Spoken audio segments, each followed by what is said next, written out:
இந்த வீடியோ பாருங்கள். இந்த வீடியோவில் வந்து ஒரு கொய்யா காய வச்சு ஒரு கொய்யா மரம் எப்படி வளர்க்குறதுங்கிறதாங்க சொல்ல போகிறோம். பாருங்கள், பார்த்துக்கோங்க. சரிங்களா? உங்களுக்கு ஈஸியாக ஒரு வீட்டிலே ஒரு சின்ன மரமாக வளர்க்கலாம். நான் இதுக்கு முன்னாடி இதே மாதிரி ஒரு வீடியோ போட்டிருக்கேன், அதையும் போய் பாருங்கள். ஒட்டு கொய்யா எப்படி வளர்ப்பதுன்னு சொல்லி. சரிங்களா? அது நல்ல கொய்யா, ஆரோக்கியமான கொய்யா காய் ஒன்று எடுத்துக்கோங்க. அதை நல்லா கீழே சுத்தப்படுத்திக்கோங்க. சுத்தப்படுத்தினதுக்கப்புறமா இந்த மாதிரி வெங்காயத்தை வச்சு நல்லா தேய்ச்சி விட்ருங்க. வெங்காயத்தை எதுக்காக தேய்ச்சி விட்றோம் அப்படின்னா, நோய் எதிர்ப்பு சக்தி, பூஞ்சை காளான் இதெல்லாம் வராதுங்க. சரிங்களா?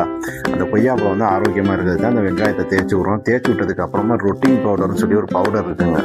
சரிங்களா? அந்த பவுடரை வாங்கி இந்த மண்ணில் கலந்து விட்ருங்க. உங்கள் வீட்டிலே வந்து நல்லா ஆரோக்கியமான மண்ணெல்லாம் இருக்குங்க. இலைகள்லாம் கீழே உழுது இந்த மாதிரி இருக்குங்களா, அந்த மண்ணே உங்களுக்கு போதுமானது. அப்படி இல்லை அப்படின்னா நீங்கள் கோகோ பீட்டு நீங்கள் யூஸ் பண்ணிக்கலாம். சரிங்களா? இந்த இதை நீங்கள் யூஸ் பண்ணாலே உங்களுக்கு நல்லா கொய்யா மரம் நல்லா வளரும். சரிங்களா? நல்லா ட்ரை பண்ணி பாருங்கள். அப்புறம் ஒரு 18 நாளைக்கு அப்புறமா பாருங்கள். சரிங்களா? ஒரு பாட்டிலை வச்சு மூடி வச்சுட்டு 18 நாள் கழித்து நீங்கள் ஓப்பன் பண்ணி பாருங்கள். இந்த மாதிரி செடி மாதிரி வளர்ந்துருக்கும். கீழே வந்து வேர் விட்டுருக்கும். சரிங்களா? அதை வேர் விட்டதை நீங்கள் எடுத்து நீங்கள் என்ன செய்யலாம் அப்படின்னா, இந்த வேரெல்லாம் நல்லா சுத்தப்படுத்திடுங்க.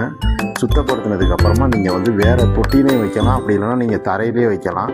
சரிங்களா? இந்த மாதிரி நீங்கள் கொண்டு போய் வச்சீங்க அப்படின்னா உங்களுக்கு ஆரோக்கியமான கொய்யாப்பழம்